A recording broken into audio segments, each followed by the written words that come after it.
Adesso faremo un impasto multicereali. Abbiamo orzo, segale, sì. tutto il misto di cereali. 850 di farina e 15% di multicereali. Lievito. A multicereali si consiglia di fare una pizza bianca. Il nostro obiettivo è quello di fare una pizza un po' più gourmet, un po' più, insomma, non la classica margherita. Divenuto Più morbido, molto morbido, sì. Se serve un po' di farina, gli diamo una spolverata e poi ricominciamo. Comunque senti i semi dei cereali in bocca, quindi li senti proprio interi. Pure la principessa. lo pizzica? No, no, no, no, no, va bene, va bene. Voilà. E lo lasciamo riposare.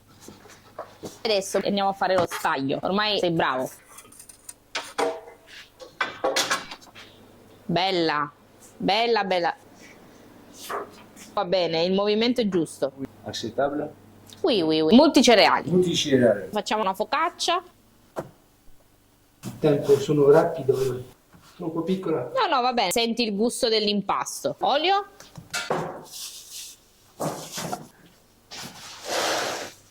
Allora, ancora un po' di qua. Va bene, va bene. Perfetto. Più croccante. Sì.